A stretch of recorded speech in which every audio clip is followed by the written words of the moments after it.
Press Start Podcast.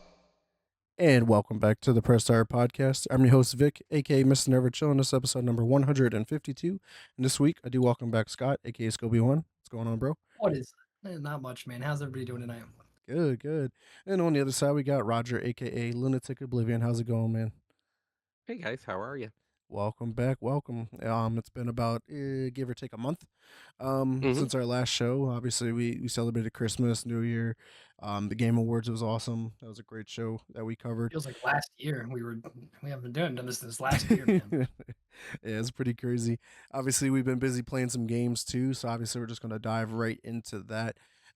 Kicking it off here with Scott. Looks like he's been on the go, playing a lot of Pokemon Go. Maybe not. How's that going? I know there's a bunch of community events going on right now.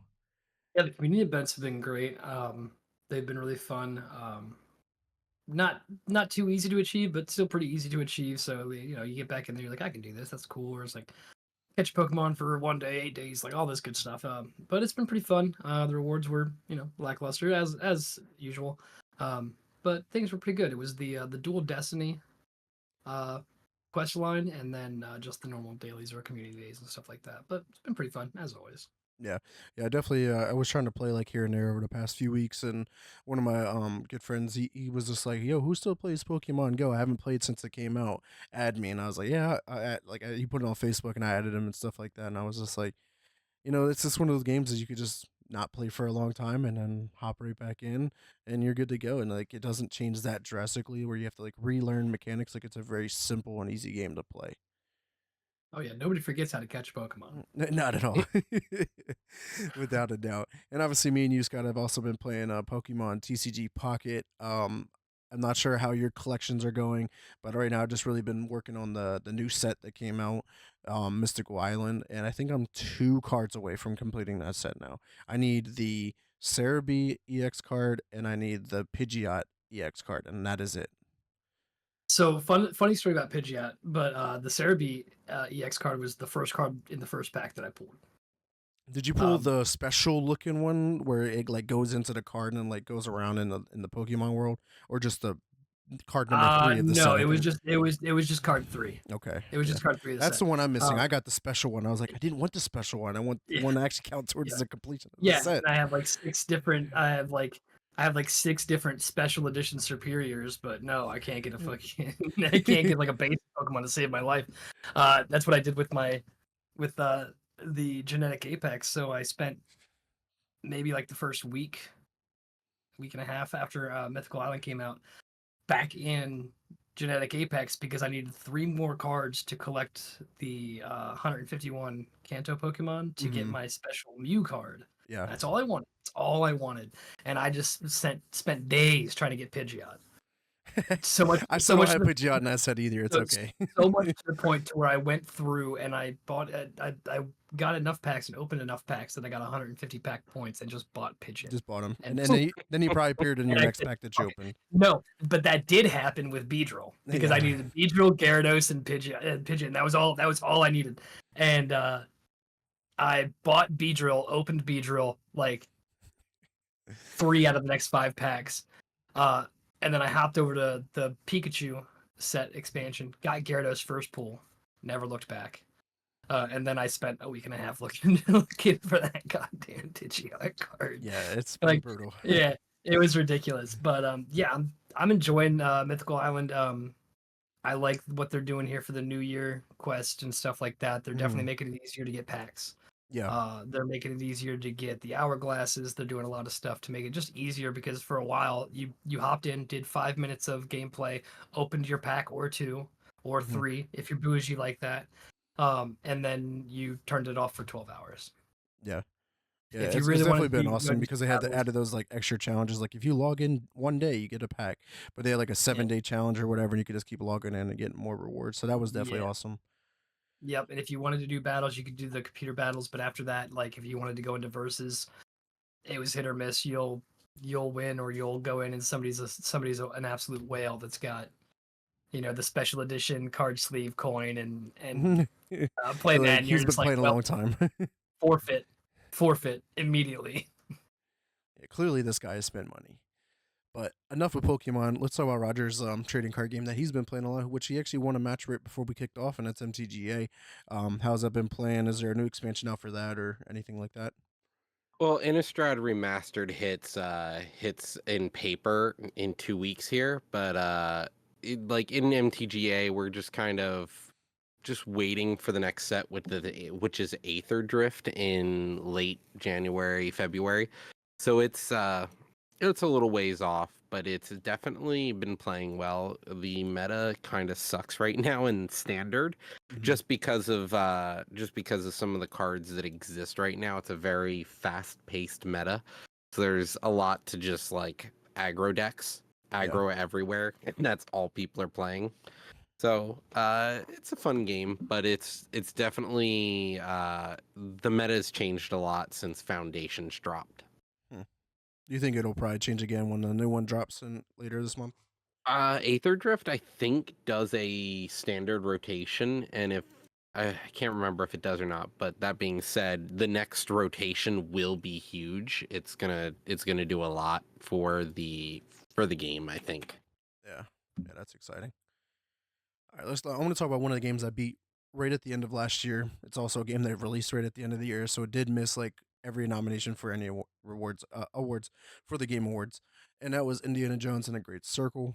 And my God, if you guys have not played this game, please go play this game. I have never watched any movie, don't have any really background experience with Indiana Jones, and playing this game, I was like, I think I want to go watch those movies. Like this shit was really good, but like the performance from Troy Baker was incredible. Like you couldn't tell me that was Troy Baker. I would have no, it's not. It's Harrison Ford, without a doubt. Obviously, Scott, when we were watching the Game Awards live, like when they brought out Troy Baker and God Howard, and then they revealed they're like, and Harrison Ford's here, and like all three of them gave out an award together. That was pretty dope.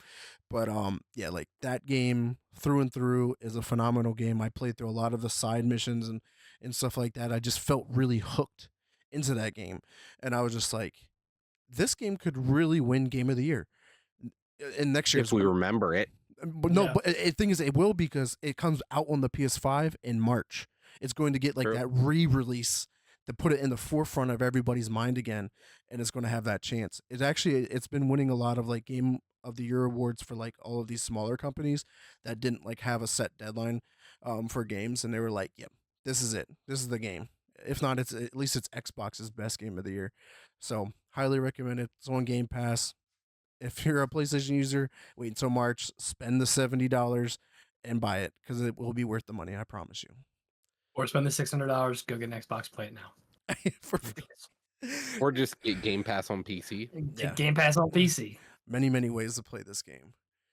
But yeah, so that's a game I really wanted to highlight. That was actually like a bonus game because I ended up beating. That was my 53rd game I beat for the year, so I ended up going one above my goal. So shout out to that. But nonetheless, I want to talk about Marvel Rivals. It's not here on my list. I haven't really played. I play like a match, so I'm not even putting it on my list. But I did promise Dom or Marshmallow that I will try and grind out to level 10, and then I hopefully can hop in a rank with him because he was like, "We're tired of having like a DPS who's just god awful, and we just need somebody who's at least competent." And I was like, Oh, that's okay, me. cool. I'm the DPS that's god awful. I was like, Yeah. I got to do better. I guess I got to do better. But I mean, this game is Raven, man. Like I know so many people that are playing this game, and like I'm noticing even on social media that people who aren't normal gamers are playing this game. So like it's really doing numbers. But I would love to hear from both of you guys. I'm not sure which one wants to go first, but tell me about Marvel Rivals and how it's been playing for you guys. I haven't heard Roger's sweet ear chocolate in a while, so Roger, go ahead and take the lead on this. Marvel Rivals is an interesting game. It does what Overwatch decided not to do, and which was interesting to me. Like Marvel Rivals did a lot of stuff that just we miss from the original Overwatch, like the 6v6, the 222 meta that you get. The roster, it's large. It's really well done because like the roster was super small, like really small for Overwatch. Mm-hmm. Whereas this game has just as many champs as Overwatch does day one. Yeah, and they're adding Like to it day soon one, it with- has that many, and yeah, and they're gonna add to it, and the devs care about the game. Like season 0 of Ranked was actually really well done. So I'm excited to see where the game goes from here. Right. Do you think they can supply like enough content events to keep the player base around? Because like we've seen this, we've seen games come and go relatively quickly because Yeah. there's not much to go. Like Halo Infinite, for instance, was a bomber at the beginning. Lack of content, everybody faded away. No one really wanted to play the game. The finals did the same thing. Not Helldivers. Helldivers is actually doing wonderful. Um, um, X Defiant, my bad. Couldn't think of the game because it's already being shut down. It's like if you don't have that solid drip of content, you're going to lose your player Hmm. base relatively quickly. Well, that's why it's safe to assume that this is going to be really successful for a really long time because it's Marvel. Hmm. It's got The the IP to back it. That's we- that's simple. Yeah. exactly like Roger was saying, they have all of these characters available day one, and although a lot of them, you have your trifecta, you have your Holy Trinity, you got the Vanguard, the Duelist, the Strategist. Um, Even for how big the roster was, they still have so many people they can pull from. Like this expansion, Fantastic Four. Hmm. I mean, they're pulling in entire groups, and not to mention like the team up abilities that exist within the game, depending on the heroes that you pick. Like they have so much stuff they can do. I think they're gonna have a lot of content for a while. I think people would probably get sick of playing the same old maps Hmm. quick, but I don't think the characters will be the issue. Especially a couple like spaceport, like a couple things that are just like once one team has figured out how to stop or or attack a very specific area, that's all people do, and that map just kind of becomes a wash. I think that might be a problem later down the line, but I mean it looks really really bright from here on out. I think they could fix that because they have so much content to be able to pull from all the comics, movies, the TV shows, and stuff like that. Being able to make maps is not going to be an issue. It's just don't oversaturate your pool of maps because then you're going to run into the issue of like you see one map every week or whatever, and like or if you just rotate maps out like kind of how Valorant does, where at least specifically in its ranked play is that it'll pull a couple maps from the pool, it'll add a couple of them in, so you actually have a chance to play through all of them because if every single map is in the queue at all times, the chances of playing all of them all the time is slim to none. So I think if they find a good way to balance that and just like that could reinvigorate like people will come back. You're like, damn, my favorite map's out of the pool, and then next week it's back or whatever. And you're like, oh, I'm back, baby, I'm I back. don't really want to wait till next week to play. Yeah. Yeah, how about you just keep adding it? Just keep adding it. We'll bring in voting, bring in player voting, and call it. Yeah. I will say what is one thing that has stuck out to me about this game versus Overwatch um, is what they did better in my opinion is even though you have your tank, DPS, and healer Trinity going on there, there's enough people in each section where like you can find a character that fits your playstyle Hmm. regardless of what you want to play. I was actually talking with Roger earlier. Like I'm like, oh, I want to be really good with this. I want to be really good with this. Well, I'm not a great Iron Man. I'm a good Hulk. I'm a pretty decent Hulk just because of the way I play and the way I play him. But I think that's been something that was really refreshing because any of the three, you can pick somebody, you can be like, hey, this is actually really smooth for me. Here's how I like to do it. Like I also started playing Captain America because I'm a shift junkie. I just hit that shift key. And that's what I do. And depending on what character I'm playing, that could be a great or a bad thing. Captain America, I can hold that shit down. I can just sprint. That's my Call of Duty. It's great. I think they've done that really well, and a lot of people in my discords and I'm in their discords have just been raving about this game and going off just because of the versatility you have when you're actually playing the game. Yeah. Yeah. Definitely, without a doubt. I mean, it's doing this thing. I'm just The free to play aspect, It's you huge. can't beat Yeah. it. Yeah, And if I'm this not is mistaken, like they also do the battle pass how a Halo did, where like they stick around too. Like you don't have that FOMO of like that literally the fear of missing out, and that's really great. Hella is mother, awesome.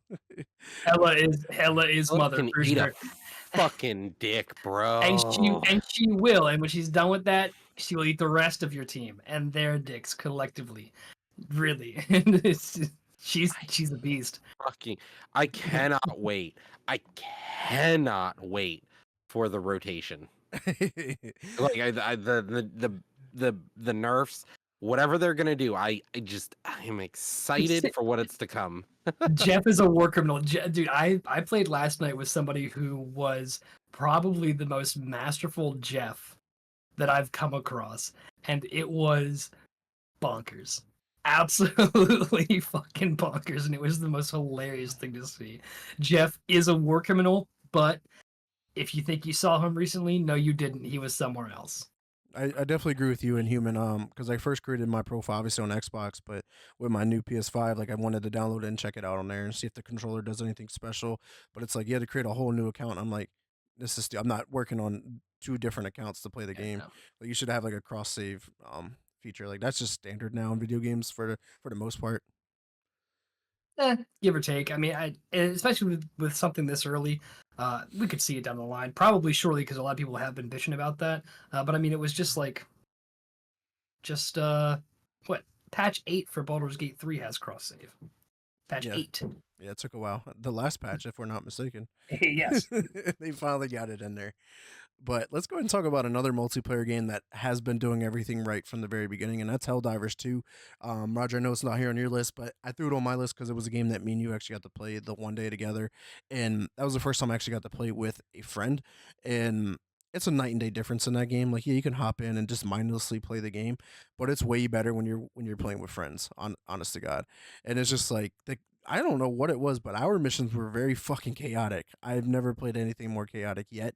I know the game can get really intense at any given moment. I was like, holy shit, especially when them big like tank bugs were chasing us when we were trying to like raise the flag or whatever on that one mission. I was like, what the hell is going on? Like this is so much.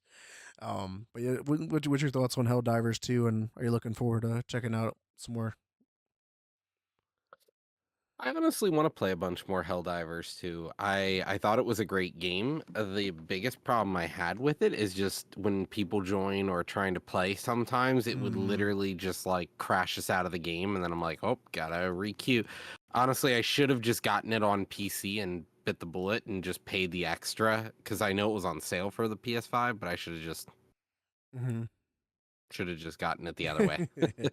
Yeah, for sure. Well, hopefully we can get some more people to play because I know Jeff and Liz Arts server plays, and I know a couple of people in Shoot to Win also play as well, including Human Line here. So hopefully we can get a squad together and tackle that. Unless Scott wants to give it a go. Not sure if you have it or not yet. I still have it. I still own it. I bought that shit day one. Day one.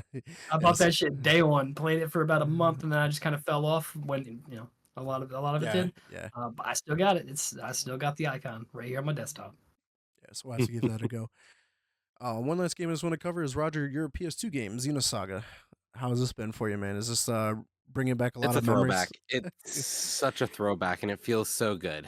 Like I'm actually genuinely happy to play a game like this. It's been a while since I've played this, and it just feels really good to play again. Yeah, that's definitely dope. I know you were excited because this was a Christmas present, right?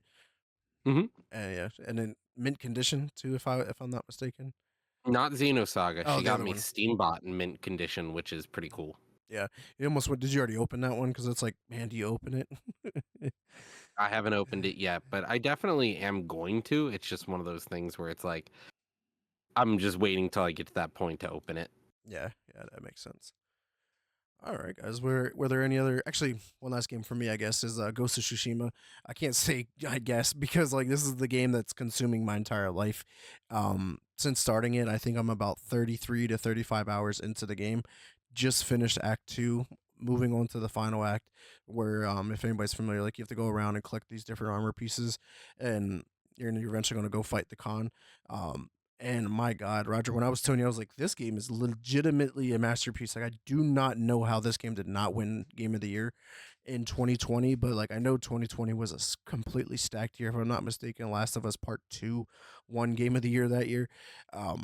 So I get it, but it's like, man, like, I'm glad I picked this up when I did because with Ghost of Yotai coming out later this year, which we're going to talk about that here in a little bit, man, perfect timing to fucking play it because as long as Ghost of Yotai comes out later in the year, because I'm going to go from Ghost of Tsushima now to Assassin's Creed Shadows in February, which is basically more or less the same type of game in a way, same time frame, I believe, and then Ghost of Yotai later on in the year. Perfect year, perfect year.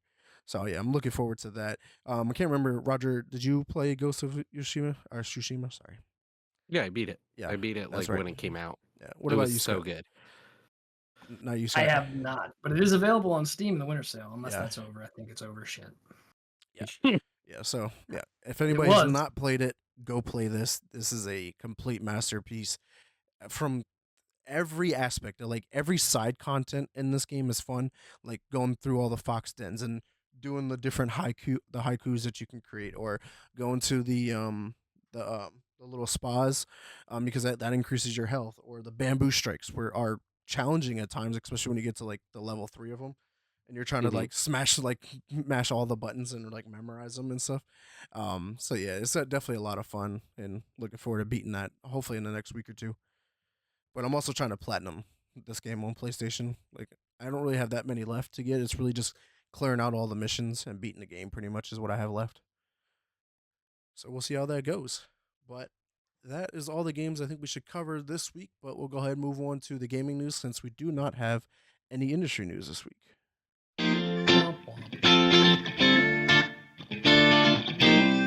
I mean, honestly, that's good that there's no industry news because usually at the beginning of the year we were hitting with like, oh, layoffs here, layoffs here, layoffs here. We're like, calm down. So for it to be a quiet week one of the year, I'm cool with it. They finally done it. They fired everybody. After there's nobody left to fire. They platinumed their employees. My daughter thinks it is hilarious. But nonetheless, I really wanted to just go through us three and talk about the different predictions for 2025 for each brand: Xbox, PlayStation, and Nintendo, and also cover some of their news. So we're gonna kick it off here with Xbox. They didn't have any news this week per se, but just want to talk about like what to kind of expect this year. And I think Xbox could have probably one of their most ambitious, massive years as long as everything sticks. Roger, I know you always allude to it as like stuff can get delayed and all that kind of stuff and all the hiccups the day one releases. Maybe there's a bunch of bugs and whatnot. But like if all of these games that do come out this year hit, could be the greatest year ever for Xbox. Because we have the new Fable coming out this year. We have Doom: The Dark Ages coming out this year. We have Avowed coming out in about 2 months. Not only is Avowed coming out from Obsidian, they just announced that the Outer Worlds 2 is coming out this year, from Obsidian. Then we got the South of Midnight that's coming out this year. The next Call of Duty, which is a Black Ops 2 sequel. So that's going to be awesome to return to that part of the storyline. Like there is so much going on. On top of that, we may get the next Forza Horizon game since it's been more than 4 or 5 years since the last one's been out, and the rumor is that it could be set in Japan. And I'm like, man, what a year for any games that are set in the world of Japan. Like this is perfect. Like just it would make sense. Everything like the stars are aligning for that. Um, then there's gonna be some smaller games too, man. That comes out. Like obviously we know the indie game Replaced is supposed to be coming out later this year. Um, you're all right. As my daughter's playing in the kitchen there. Trying to think of some other small games that are coming out. Obviously, Minecraft is not small, but it's going to be getting its massive update that it normally gets on a year-to-year basis. So like Xbox has a lot going on, and Mhm. obviously we got the developer direct that's going to be within the next 2 weeks to kind of lay the ground of like what to really expect. Like because a lot of the stuff we don't have release dates for, other than Avowed. All the other ones is just saying it's coming out 2025, and that's all we have. We'll get it someday. Eventually. But yeah, with running through all that, Scott, are you looking forward to any of these, or are there some games that I may have missed that I didn't kind of predict here? Black Ops the Squeakquel will be pretty cool. Looking forward to that. Who doesn't love a good Black Ops game, and that looks like one of them. But as a non-Xbox player, it's hard for me to be excited unless we know it's coming to the Game Pass day one, since I have the PC Game Pass. Well, they all will. Uh, Every first party game from Xbox comes to then Game I'm Pass. excited for all of them. So it's a win-win for all No, of us here, you know. yeah, it's a win-win for all of us. No, nothing too drastic sticks out for me right now, except for, and of course, I'm lying because I mean Fable. Let's be real here. I'm interested in Fable 4. I've been a huge Fable fanboy since the first one dropped. I still go back and play the lost chapters every once in a while, just to feel something. Mhm. And Fable 4 is gonna be is I'm really hoping it's gonna be everything we want. I was really impressed with the trailer, the things that they were doing there, and I just really hope that it's as perfect as we all want it to be. Yeah. After that, then we got Black Ops 2. And then after that, nothing else really sticks out at me because I'll probably be too busy playing one Hey, of those two. I got one that I didn't name that I know that you might be over the moon for. It's rumored, not confirmed, but Elder Scrolls 4 Oblivion Remastered is supposed I to be did coming out see this that. year. Yeah, I did see that. We'll see. We'll see. Anything but fucking 6. 6, yeah. I mean, They gotta why not? keep you there until Why 6 not? is ready. Why not, dude? They're gonna fucking remake Redguard before we get on Scroll 6. Yes, exactly, Spooky. I will fucking believe it when I fucking see it. But yeah, if Oblivion comes out, obviously I'm gonna play that too. But I really want, if we're getting a remake, I want Morrowind. I want a Morrowind remake. Fanboy for that. But yeah, anything but 6. And I'll cry while I'm playing. I'll play it, but I'll complain the whole time. Is really kind of what I'll do there. Yeah. Yeah, so Xbox, man, I think it's gonna be an exciting year, obviously. But Roger, what's your take on it? I know you're kind of like a wait and see kind of guy, but if all of this like We stays to the track and everything, like, what's your excitement level like? I feel like with the Switch, like Nintendo and PlayStation are Nintendo's always like the dark horse. It seems with their releases, shit just comes out of nowhere, and you're like, where did this come from? Yes, I'm This playing is that new? now. The Yeah, fuck? like it just comes out of nowhere. I feel, and I think PC is gonna have a lot of hits again this year. I think it's just, I think I think fanboying Microsoft is just something that happens a lot. I think we just need to kind of wait and see what will happen after we just kind of have to wait and see. Yeah. I don't want to get optimistic. I don't want to get excited. I just want to be happy that things are coming. We have things that are announced. These are things that we've been sitting here for a while now going, well, it's going to be awesome when it drops. Like you see all the Microsoft events, we're like, it's going to be great when it comes out. But we sit here and we're like, When does it drop? when it comes out, Yeah. Yeah, we end up like Seymour from Futurama, just fucking sitting there waiting. yeah. Any day now. But yeah, Any day. thank goodness we have Roger here on the panel to keep us kind of grounded. No pun intended there. And keeping our expectations at a here. We can't set them up here because if as soon as we set them up here, that's as soon as we're going to be disappointed. Like, fuck, Xbox did this, Yeah. Xbox did that. What the fuck were they doing? Like that whole thing. Always reminding us to shoot for the middle. I appreciate it. Yeah. He keeps us It level has to be. headed.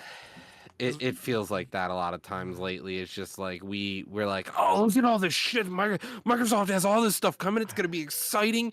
Microsoft just lays off like 100 people. Microsoft just doesn't give anyone pay raises. Microsoft fucks another employee, and you're like, huh. And Microsoft buys Activision Blizzard. They didn't care to do anything useful with that other than release the games and then ruin a bunch of people's lives. Doesn't matter. They Cool. gave us our controller circuits. Doesn't Yeah. matter. Yeah. I'm just Yeah, waiting. I think by far Xbox has the most on the table. Like I think with Nintendo, I think Nintendo probably has the second most, but like PlayStation kind of just has their hands to themselves. Like they don't want to reveal Yeah. anything. Like we don't know much, which we're going to talk about here in a second. Which we can, if you want, we can just segue to that now, Roger. If you want to cover like what we can expect from PlayStation this year. Yeah, sure. So with PlayStation, they announced their plan to focus on live service games. Like, why? Why are we still in the year live service? Like, we know it doesn't work, right? Like, Unless it's Helldivers 2. Like if that's what they mean, like they're just going to support that game, then I'm all for it. But don't but like we know that's a lie. because we don't need We Concord know that's not gonna 2.0. happen. Man. First just- podcast of the year, Concord was mentioned. The silence about Concord lasted longer than Concord. Oh shit. Damn. Womp womp. It is just there's so many bad decisions out of PlayStation. I just hope they can get it together this year because if they're not here to make the industry innovative, like Microsoft is gonna start to slow down, I think. There's no reason to innovate if There's no fucking push. if there's no push to. Oh, why innovate when nobody else is? Yep. Yeah, exactly. Like even if like just the even like friendly rivalries and competitiveness, if you don't have that, like you're gonna lose steam. Why would you Mhm. fight? Just not you've already won. Yeah, that's my thought. Love it.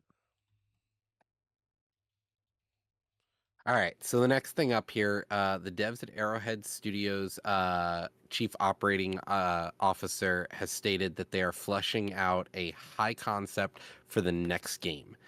So interesting to see that Arrowhead they've got plans for their next game over at Helldivers 2, especially after they just let go their community manager, which was interesting. Yeah, I'm surprised they even let the community manager go because like how important that role. Obviously, it could be filled relatively quickly, but it's like what went wrong with that position. Hmm. No, exactly. But Like, I'm why curious did about they their let next him game. go? Like, is their next game like another Helldivers, or are they going to be trying something new? I feel like they should try something new, but like keep Helldivers 2 around and just keep supporting that until that basically runs out of juice. Just milk it and move on to the next thing. Hmm. I hope it's a new gauntlet. New Gauntlet. That would honestly be pretty That would cool. be fucking sweet. Not gonna That lie. would be really cool. But we already have Path of Exile. We already have Diablo. You know, Gauntlet's just it's a little bit. It's kind of pretty much the same thing with a little different take where you're not like trying to. You're not doing the whole itemization and skill trees and stuff. But yeah. So lastly, That'd be great. from PlayStation, we do have their free games for January, which is Suicide Squad, Need for Speed Hot Pursuit Remastered, and the Stanley Parable Ultra Deluxe Edition, which honestly, not really hitting much. Mm-mm. They're giving us that Guild live of- service game that failed for free. Guild of Justice League isn't doing it for you? Even though I bought the deluxe version for $5 on Xbox, why not? And then Which I was, mean, which was $6 too many. yeah, and then I mean, Need for Speed Hot Pursuit Remastered like is the only one that I am going to check out because I did subscribe to PS Plus and I'm going to download these games just so I have them in my collection. But to relive Need for Speed Hot Pursuit, like I remember sitting, growing up as a kid and sitting in my room playing that and listening to the 50 Cent CD that was playing out in my boombox next to me all the time. So like I have some cherishable I moments from set that up game. my fucking PS2 and I'm like trying to get the cables to work. Turns out my AVR doesn't support analog video, so I had to get a converter, Yeah. but it did support analog audio. So I'm sitting there and in the background, I just hear the Need for Speed Pursuit soundtrack playing because they left it in the console. So Oh, I'm jeez. sitting here working on it and it is just playing. Like, what the fuck? Yeah. Oh my Epic. god. There's no such thing as not compatible. If there's one Yeah. lesson you take from that, there's no such thing as not compatible. Yeah. So it was just I was like, all right, time to get a converter. But I just thought it was funny that, that's kind of what happened this week. But for 2025, the things to talk about for what we're gonna see from PlayStation. So we know there are a few games coming here. So we have Ghosts of Yotai coming to the PS5 in 2025, and that's gonna be an exclusive. We've got Intergalactic, the Heretic Prophet. We've got a bunch We of just other don't know games. Yeah, the even release window for that. I mean, could be this year, could not be this year. We don't know yet. yeah. We hope that it's this year because, like, honestly, a Naughty Dog game is kind of needed at this point to save the PS5. It kind At of least feels like from a we haven't first gotten party. anything. First party wise, I feel like everything that is exclusive Hmm. to the PS5 has really just all been second party or third party. Yeah. And then we've got a new heist game to kind of take over the space where Payday is after it failed. We've got Fair Games with a $sign for the S. It's a competitive modern heist game coming for PC and PlayStation, which looks interesting, which is a debut game for Haven Studios. Mm-hmm. Then we have, as for third party, we know we have a bunch of things coming. We have things like, GTA. We've got the Ballad of Antara, Sword of the Sea, The Midnight Walk. We've got Elden Ring, Night Rain, Kingdom Come Deliverance 2. Potentially, we could see an arrival of, or an announcement for the next Kingdom Hearts, things like that. Mm-hmm. We also Doom: The got Dark Ages is coming. Phantom Blade Zero and Where Winds Meet are the two big ones that I know are really anticipated. Monster Hunter is coming. Mm-hmm. So, like, PlayStation, like, there's not much coming out of them yet, but definitely, they just definitely need some help this year, I think. Yeah, a lot of They're games that are focusing coming on out the are wrong just things. Yeah, a lot of games that are coming out are multi-plat, like across the board. Like they have very few exclusives as of right now. But, like, that's the same They thing have- with Microsoft. They It's have just, the one. yeah, same. What's the one? I'm thinking of it. Grand Theft Auto. as I said earlier, yeah. Yeah, that should be good. Which we're going to be talking about them here just shortly. But I feel like they don't really have a lot of first party games even announced. Like they just have like Wolverine, which I was talking about at the end of last year. I was like, I think this is one of my most anticipated PlayStation games. Yeah, same. That could come out this year. We just don't know. Like they literally don't have anything else like really announced. So it'd be really curious to see because literally all of their exclusives that they do have are third party as of right now. So that'll be very interesting to see how that comes along for sure. Sorry. But yeah, man. Any other predictions for PlayStation? Honestly, a year where they don't flounder. Sold Maybe to they'll Microsoft. finally learn. Sold to Microsoft. No, please. Actually, you know what? Now sold to Sega. And Sega gets back in the hardware market again. Oh, man, that'd be epic. They introduced the Genesis 25, but it's just a Dreamcast painted black. It's a Dreamcast too. And it has the cell processor from the PS3.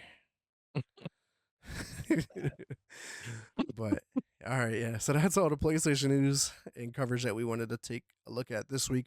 Scott, what's going on with Nintendo and whatnot? I get to cover the year's first leaks. That's what we get to do. So I think Vic's gonna be pulling those up here, but we do have some leaks. I actually can't.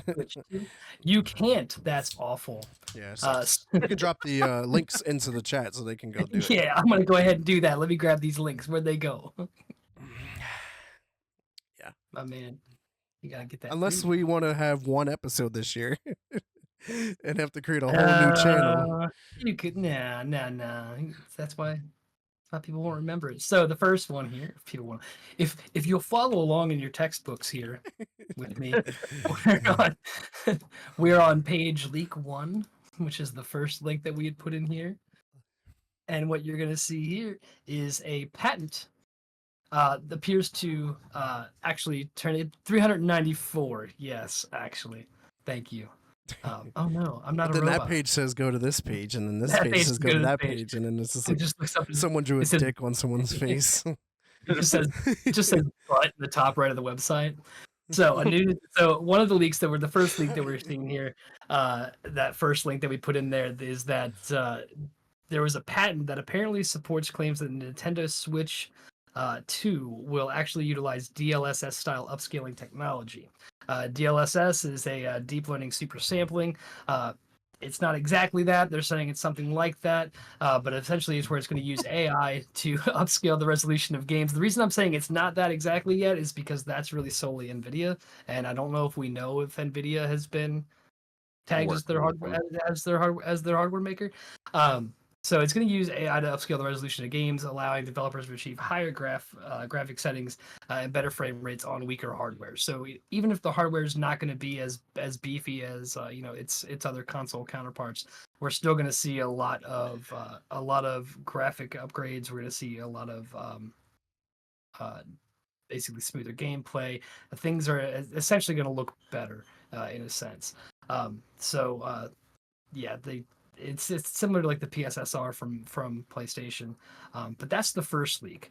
And if you'll turn to page 394, and if you want to look in there, and actually, just be careful.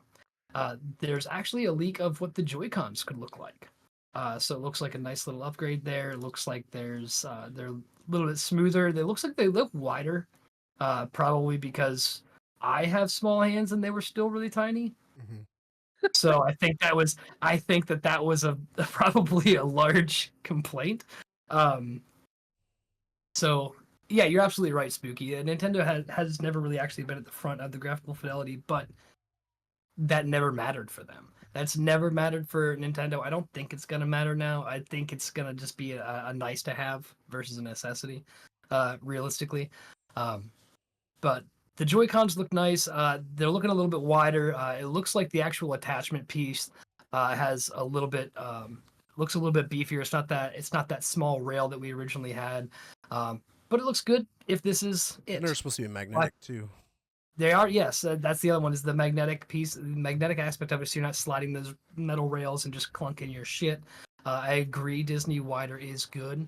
And then after that, There was another image on Twitter that's not even part of this, but it was like comparing the Joy-Cons apparently. Now they're wider and they're taller too. So which means we should probably have a bigger display too at the end of the game. Yeah, it indicates bigger display because the tops and bottoms usually sit flush with that. So could be a fun one. I hope so. I hope they look they are what they look like is really kind of a hope. Because if I do get the Switch 2, I don't want it to be the same thing where I'm picking that shit up and just breaking it with my buttery man paws. So apparently, the design was also actually leaked, and that's the third leak that you got there by the case maker, who made it. Apparently, they just couldn't hold their tongues a little bit, and they wanted their laurels now, and they didn't want to wait. But there looks like there's some pictures of that on there. Obviously similar. It's not going to be much of a change here, but it does look like we're seeing wider, a little bit wider, a little bit taller, as we saw in the Joy-Cons, and thus the bigger display. Looks a little good. Looks a little unremarkable, other than some things are bigger, some things are smoother, some things are wider. That's really it. Yeah, according to the article, it says that Switch 2 is quite a bit larger than the Switch OLED, with the dimensions of 2070 or 270 by 116 by 14, compared to the OLED's 242 by 102 by 13.9. So it's like very, very minute, like a little bit bigger than the Switch OLED. Hopefully, it looks like it has a bigger impact than what we think it might. But once again, you're only really using that when you're out and on the go or not at a TV. I don't know about other people, but when it comes down to the Switch, like really, if any hardware was gonna be leaked, I would like it to be the dock or how they're going to be docking. Haha.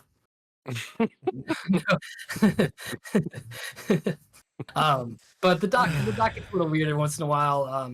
And I'm not sure if you can see it here. I still have the Switch 1, the Switch Classic, as it were, back here just on its dock. It works. It's nice. It's fine. Sometimes the USB-C connector down at the bottom gets a little gunked up, and you gotta really reach in there to try to clean it. Hopefully they fix some of that stuff. I would really like to see that leaked eventually. But that is the leaks that we have for us. It's gonna be leaked after you open the package. That's what it'll be. They'll leak it after they open the package. But that's what we have for that.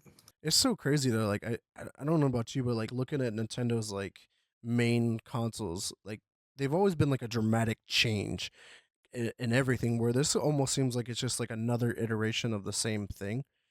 And that's just my opinion. You guys can have different intakes on that, but like just coming from Nintendo, this looks very not Nintendo-ish. Like even from the Wii to the Wii U, that was pretty dramatic.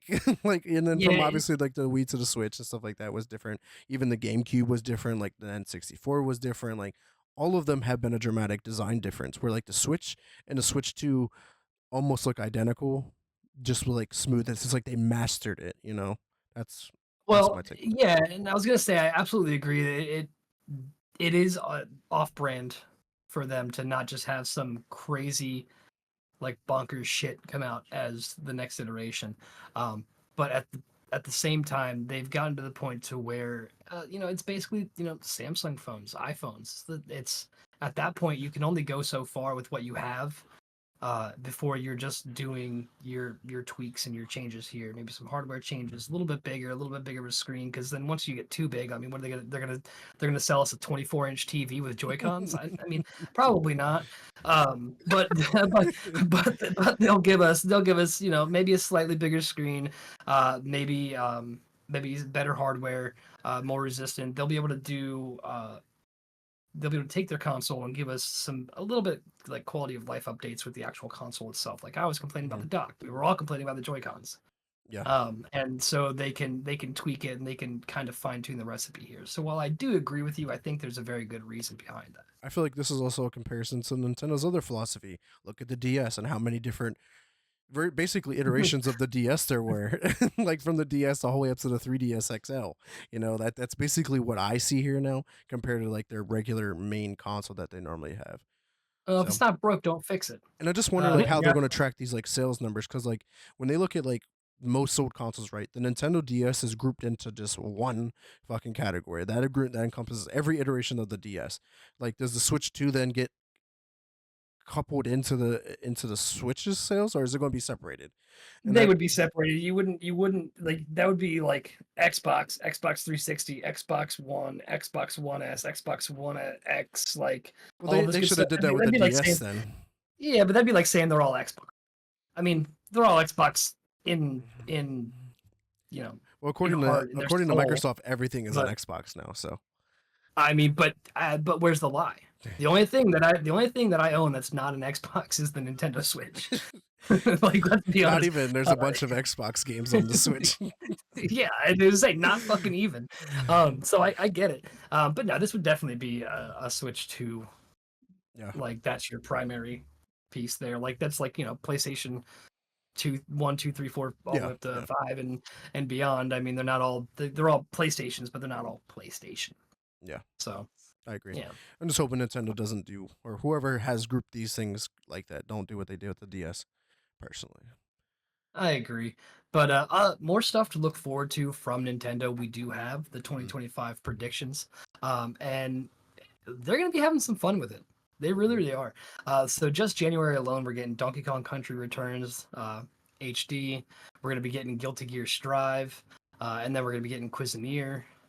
And of course, the goated game Hello Kitty Island Adventure. And then Phantom Brave The Lost Hero.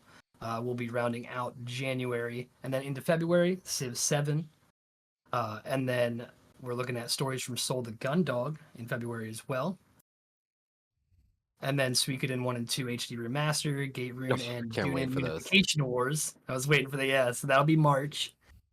These are the ones we do have the dates for, so yeah, I need that Hello Kitty game. Hello Kitty, yeah, I'm telling you, yeah. You thought Animal Crossing was good? Eat shit. No way. Xenoblade Chronicles 10 Definitive Edition, March 20th. And then we got Atelier Yumiya, The Alchemist of Memories, and then The Envisioned Land in Worst March, name of all March time. as well. Tales of the Shire, which is one that I'm pretty pumped for. You'll probably see that on the screen here starting in March. Which it's just a cozy game. That's all it is. Just your fun, cozy Lord of the Rings game. But that's what we have definitive dates for. The next list that I'm about to rattle off, and I'm about to just wrap this real fast, are all ones that we know are going to be coming out in 25, but we don't have a definitive date for. And those are Rune Factory, Guardians of Azuma, Fantasy Life 1, The Girl Who Steals Time, The Legend of Heroes, Trails in the Sky remake, Capcom Fighting Collection 2, Metroid Prime 4 Beyond, Star Overdrive, Shovel Knight, Shovel of Hope DX, Professor Layton in the New World of Steam, Pokemon Legends Z and Haunted Chocolatier, and then Hollow Knight Silksong. we know that the Switch 2 is probably going to come out this year. We can make that prediction ourselves. Um, their release games are going to be out of this world. I personally believe the Switch 2 is launching with Metroid Prime 4 and Pokemon Legends ZA. Off rip. It would make sense, and Nintendo had delayed the release until March 2025, Mm-hmm. and so seeing all the stuff that comes out that we know the definitive dates for up until March, um, they're good, they're fun, but they're not. It's not a Pokemon game. It's not a Metroid game. So I'm thinking if they were to do that in March, and release the Switch 2, we could definitely see one of those two coming with it. Yeah, they got a special guest here on the show, Future Gamer. She has her own gaming chair, by the way. But yeah, Switch 2, man, I hope it's worth the upgrade, because like a lot of this stuff, the Switch, what's awesome about Switch 2 is that it's all backwards compatible, with everything Switch 1 related. So like that's a huge selling point. Because obviously all the people that are investing in a lot of the games now, why would you when the Switch 2 comes out in March or whatever it is, March or April? And it has to sell me on why I'm going to upgrade. Because like Mm. I'm very curious on Metro Prime 4 and the next Pokemon game. Like, is that a Switch 2 exclusive or is that going to be on Switch and Switch 2? Probably going to be one of the consoles only. So I mean, Well, I mean, that could be a huge selling point by making those games exclusive. Honestly, the exclusivity will be huge. I think is if you're just getting the Switch 2 and there isn't a huge release for it, you're still going to see like we saw in the leaks earlier with the DLSS and all the good stuff. You'll be able to upscale from 1080 to 4K.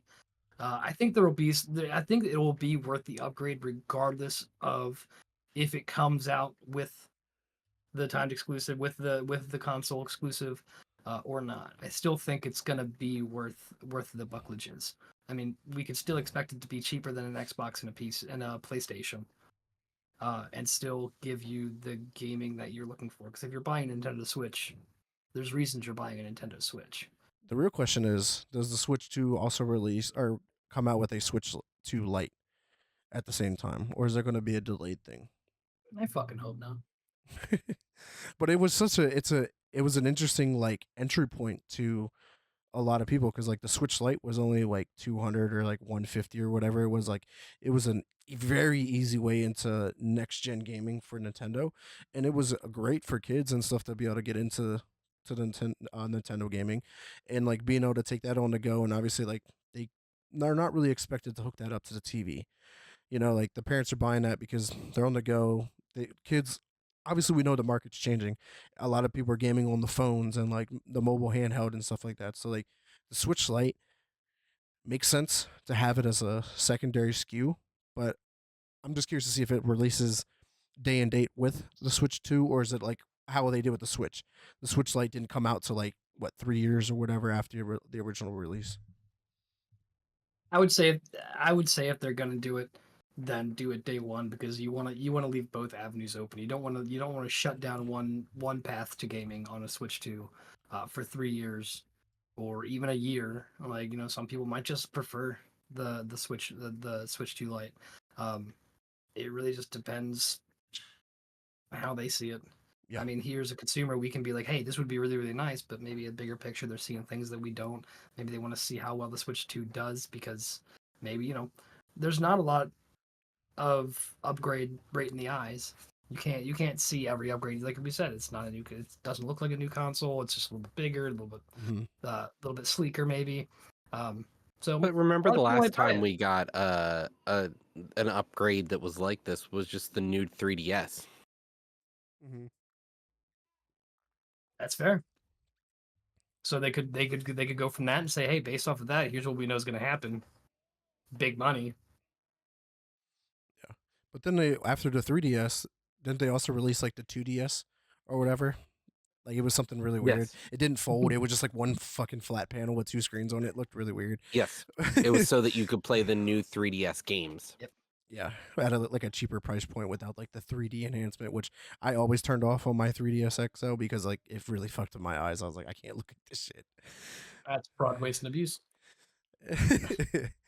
But yeah, I'm just very curious to see how it goes because like Xbox is also going to be getting into the mobile market with its like obviously it's handheld during the next gen, and obviously that console is going to be more along the lines of the Xbox Series S. Dock it at home, it's less power, stuff like that, but it's still going to have its higher end console that basically just at home, and basically they're going to have two SKUs. It's sounding like Sony's getting back into the mobile, like portable handheld market as well, with moving on from like the PlayStation Portal because we know that like that's a cloud streaming device. Like they're trying to do like a PSP, PlayStation Vita, like the next iteration of that. Like they got out of that market way too soon. We knew how bad the Vita Remake, really was, but they were way ahead of the game. remake the original PSP. Let's fucking go. So we I know love PlayStation is that going to be there PSP. too with a mobile handheld and obviously an at-home powerhouse. So be curious to see how Nintendo handles it. But we know Nintendo doesn't follow any standards. They don't do anything that's similar to anybody else. They do their own fucking thing, and it just works. They just look over like, oh, that's cool. That's That's cool. And then they just, that's cute. That's yeah, cute. they just smile and they do whatever the fuck they were gonna do anyway. Yeah, so we'll definitely see how that goes, man. But yeah, no, that's the three pillars of gaming that we really wanted to cover. Obviously, most of that this stuff comes to PC. We know Nvidia is about to announce the new 50 card. I think tomorrow. I'm not sure what AMD is going to be announcing their next series of cards. So PC gaming is ever growing. I know Inhuman just got a brand new PC. Roger, you just got a new GPU. So PC is ever growing, man. But Roger, let's talk about our game of the year from Saber Interactive. Yeah, so let's talk about Space Marine 2. So they've teased their 2025 plans. So they're planning now to have close quarter maps for PvP, new changes. They're looking for a PvE horde mode, new operations, more enemies to be added. They're hoping to expand the battle barge as well as add a new salamander champion to the sniper class. So quite a few things actually coming to really keep this game, bring this game back into the forefront of people's minds. Right. Yeah, it seems really exciting. Like I actually would love to give the horde mode a try. Like whenever they do add this, like I'm for it. Hmm. That's gonna be badass. Cause like that's gonna be like obviously like zombies from Call of Duty, but like or horde mode from Gears of War. Like it could be really dope. And I wonder if they're going to be adding the power axe that was from the Amazon Secret Level show into Space Marines 2 because it's been like modded into the game. So I wonder if it's Hmm. officially going to be added with some of these new updates. But we do got to hop back in and check out the or finish out the operations that we never finished. I really would love to jump back in. It was such a good game. It really is just astounding how good it was. Yeah, definitely 100%. And random there, Inhuman with Power World needing an arcade mode that gets rid of the survival shit. That'd be interesting. Then you're just making Pokemon more or less. Yeah, Spooky. Hopefully, whenever we get back into operations, you can run with us because that was a lot of fun when you were playing. She's requesting another appearance, guys. Sorry. Yeah, guest star, guest star. There she is. Yes, sir. You say hi. Celebrity Yeah. shot. Celebrity. Yeah. All right, go get Mama. Yeah, I think she came here because she wanted to hear about Grand Theft Auto 6. I think that's what she wanted to hear. Somebody's got something with Grand Theft Auto here. Do you like Grand Theft Auto or something? Grand Theft Auto is having some grand predictions. Is what they are having. They are projected to make over $3 billion in sales in the first year. Are we pressing X to doubt, or are we agreeing? It's just it's I the think it might nature of exceed. the world. Let's be honest. And say since we're doing a 3-player run through, I want to we'll leave it up to all three of us if we want to trust this. Trust this person, or if we want to roll perception and see if that's just a fucking lie. I kind of hope it is, but at the same time, if it isn't, that'd be cool to see. Good for them. I mean, I don't know what to really say about that. You're $3 projecting billion? $3 billion In a year. I think that's feasible because you in figure the Call of first Duty. year. Call of Duty gets close to $1 billion, I think, within 3 months. So like GTA is going to be bigger than Call of Duty, I personally think, because GTA encompasses the not even the hardcore gamer. Like GTA is played by anybody and everybody. Like this is going to be a game that it breaks media altogether. Like people are going to be coming out of the woodworks like, oh, I need a PS5, oh, I need an Xbox, I need a PC because I need to play the new GTA. I haven't played a game in 10 years since GTA 5 came out. Like those are going to be the people that are going to help boost the sales. We already know how big gaming is, but like I think it's going to be absolutely insane. I think it's going to go Well, over not 3 billion in the first year. yeah, not to mention like so the other aspect of that, the developers, the people that have made the game, like, and when I was reading the article earlier, they had said like that projection of $3 billion, like the projection becomes a goal at that point. Mm. Like Yeah. it becomes your mark. Now, make no mistake, even if they make 2.5 billion, that's phenomenal. But like they want to make $3 billion now, so it's kind of one of those things where it's like, you know, the party's kind of dying down, everything's kind of over, you're just kind of doing some things here and there, and then like your dude rocks in and he's got like 3 cheese pizzas and a 12-pack of your favorite beer, and he's bumping EDM like in his Honda Civic. You're like, I want to fucking party with that dude. Like that's the guy. That $3 billion mark, that's the guy now. They want to party with that. They want to be able to hit that, and like that's a huge goal. It'll be a massive achievement if they do it. And so I think that aspect of it as well has been pretty noted for a lot of people.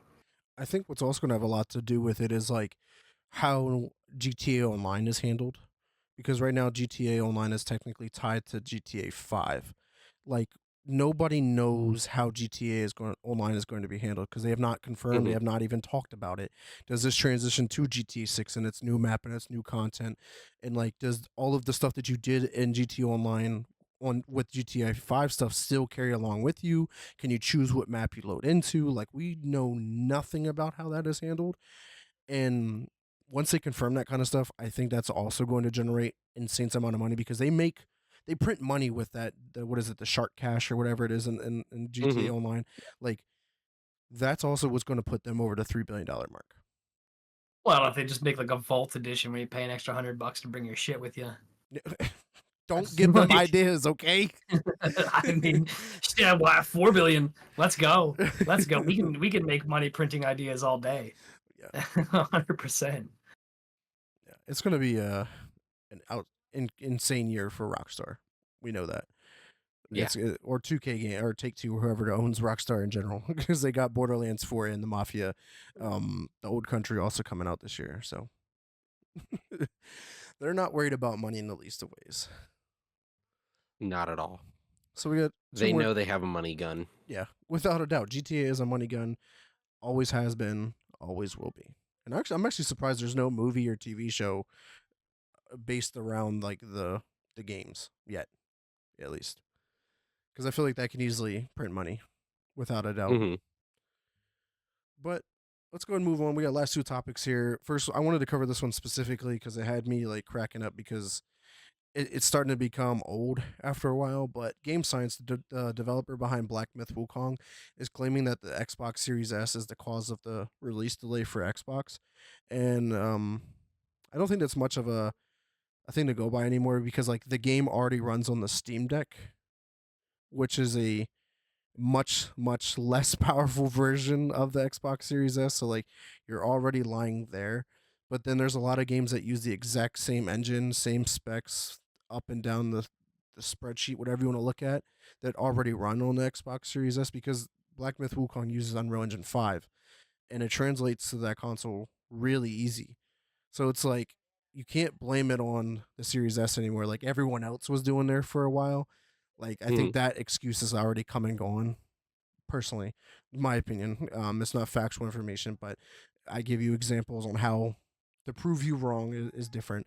But I just personally believe that either they don't know how to get it to run on the Series S, or like something else is going on because all they have to do is say, hey, Xbox, can you help us out here? Because Xbox has already helped a ton of developers get their stuff to But run on like, their Series remember consoles. how many times we talked about that Microsoft supports just like sleeping Yeah. on tickets? So like, Hopefully that changed since they call it like a bunch of developers were calling them out on Twitter. So did it change? Don't know. Because remember, that was like a one-off case. Like that was like one developer that was calling them out on Twitter, and it's just like I, one developer, okay, cool, whatever, no big deal. But if it's multiple, then it becomes a problem. So we'll see. I would love to see Black Myth Wukong on the Xbox eventually because like I want to play it. I have a PS5, but I'd rather get the achievement score on the Xbox without a doubt. It was actually one of my first tweets this year was like, can we make it so like you just have a universal gaming account across PC, Xbox, Switch, whatever, and like if you earn achievements here, like it just goes to a collective score, as opposed to like having trophies here, achievements here, and it's just like if we already have cross save, like how does that really work? And say let's just use Destiny. If I beat the game on Xbox, but then I go play on PlayStation, does all my trophies ping then because I already beat the game?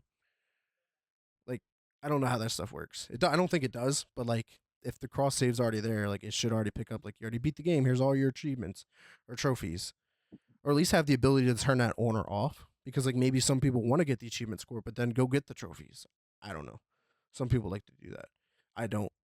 But that's what holds me back from like playing certain games on one console versus the other. Like if it's a multi-platform console game, I'm going to play it on Xbox. I'm not going to play it on PlayStation, just for that instance. But any PlayStation exclusive game where it's not on anything else, I'm playing it on the PlayStation. I think it's the identity politics of console gaming. Really, is that's what it boils down to. They haven't cared because they haven't needed to care because people will play it on whatever platform they prefer, and a lot of times if they're preferring one platform, they don't give a shit about the others. Yeah, I agree. So it's next to zero juice for a lot of squeeze. Yeah, A lot of squeeze, a lot of coordination, a lot of cooperation that frankly has never and probably will never happen. Unfortunately, because it would be cool. It would be cool if you just had your online gaming profile and that was it, and then you could just link it up to whatever. right. I just feel like that would like solve a lot of the and issues then with like how PlayStation was requiring you to sign into PSN on PC. Like if you just had one universal gaming account, like you use that account to sign into every single game, you wouldn't have to worry about anything. We're getting close. Most of them have Discord. I play on my Xbox Samsung refrigerator. Yeah, that's hilarious. But let's talk That's about not an Xbox. Yeah, Just It's not an Xbox. especially if Damn. you put the Xbox Series X mini fridge on top of your fridge that you're playing the Xbox games on. You know, it's your Xbox fridge, not fridge console. You know, Fridge, not fridge. if that fridge is a Samsung, you best believe there's an emulator for it, and you best believe somebody's played on it. Oh yeah, I think someone obviously ran Doom on it, but I forget some of the other games that people have played on that smart fridge. But we do got one last topic here. Someone has re-entered the gaming hardware market. I don't. He's like, where do I start? Why is Atari back in the gaming market? But here we are. Atari is making a brand new game console. Like, Why not, dude? what are they going to even publish on it? Pong and But 8K. Let's fucking stop go. for a moment, though. Like, the fact that they're bringing out a console, like, is awesome. But it's supposed to be maybe an retro arcade system that has like legitimately every arcade game ever. Right, because just look at the handheld. Like it has one joystick, it has one D-pad, it has a knob, it has a keypad, and then it has like the L1, R1, R1, R2 buttons. It just it's that's crazy, fascinating. Scott. That's for sure. It's exciting, but only because it's Atari. Mm-hmm. That's it. It's the name. Like that's the grandfather, well, almost grandfather of gaming. Everyone knows it's the Commodore 64. But but regardless, pretty cool. I mean, Atari's coming out. It's 2025, man. Atari's coming out with a new console. Why the fuck not? Why the fuck Honestly, the more in the market, the better it keeps. Like the better it keeps things running, in my opinion. Yeah, this is like I don't know. I'm trying to think of one movie where this has happened. I know it's happened in a bunch, or like TV shows or anything like that. But it's like, all the young guns are struggling and having a hard time. Then all of a sudden, like the old crusty like vet comes out, like the big heavy hitter. He's like, "Don't worry, I'm here." And then they fucking. I'm here to help. I'm here to Are help. you? And you just fucking like. I got one. It's Are you Top, here Top to help? Gun Maverick Yeah, would be an example. you're here to like get focused and take some damage off of us for a little bit, maybe. But it's not your movie. Roger, I think I agree with you where it might play like a lot of the old classics because of like how the controller is set up or Well, the look at consoles. their handle. Yeah. Their at is at Retro Arcade or something. Right. And like we talk about this all the time, like how can companies help preserve games, like especially older games? Like there's not really I want to say an easy way to play a lot of the arcade games. Obviously there's emulation software and whatnot. But like if you want to own the stuff, this is a Mhm. way to do it. But I'm sure Or that you can spend $69 at Walmart. And you can get your GameStation Pro Atari retro video gaming system with 200 plus games. yeah. I So, think this will be a useless gesture unless something new comes out with it. New things in general. yeah. I mean, maybe this is step one. Like maybe this is their way to get back into the market, and their way was to capture the audience with their retro stuff. But then they're like, "Hey guys, here's the brand new handheld for all the modern day gaming." Yeah. Not the Unreal 5 remake of E.T. Spooky, just E.T. in all of his scrotum like glory, just fucking running around your Atari. Oof. Oof. Yeah, that'd be crazy. That was Scrotum obviously T. like that ET game might be up there with Concord with how bad it was and the story behind that. But yeah, and Human, that'd be crazy too if Sega like entered the market again and dropped a handheld. But saying all their games would be exclusive on it, like that'd be I know they wouldn't do it because they would lose out on a ton of money. They would be doing exactly what Square Enix has been doing. They're like, releasing games only on the PlayStation is costing us money. We should release it on every platform day and date. That's when we're going to maximize our money. But yeah, that would be like a mic drop moment for Sega if they did some shit like that. But yeah, that was really interesting to see them. And obviously CES that we talked about earlier just kicked off today, and it's over the next week or so, I think it is, or at least a couple of days. So we never know what could be announced. There might be a new refrigerator, might be a desk, might be a picture frame that you can play video games on here soon. But who knows? Like there's some outlandish stuff that I've been seeing out of CES already. Like you just never know what you're going to see. The Microsoft toilet commode, where you actually just sit backwards. The Commodore. The Commodore 64. Oh my god. But yeah, pretty cool there. But anything else before we close out this week's episode, guys? All right. Nah. So we do want to thank everyone who came through and checked us out live today here on Twitch, and anyone who does check us out later on Spotify, Apple Podcasts, YouTube, or wherever you may listen to us at. But Roger, where can the community find you at? I'm always on Discord. That's where I'm at. If I'm not here, that is. And what about you, Scott? You can find me here most Sundays. If I'm not here, you can find me on Discord as well. And that's really where we'll leave it this year.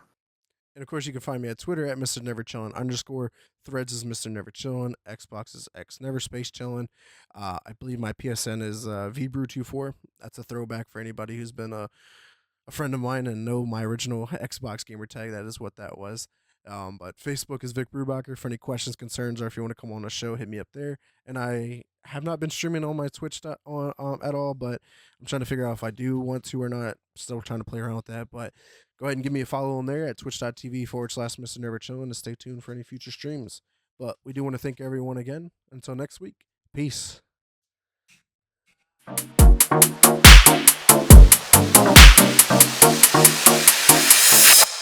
Restart podcast.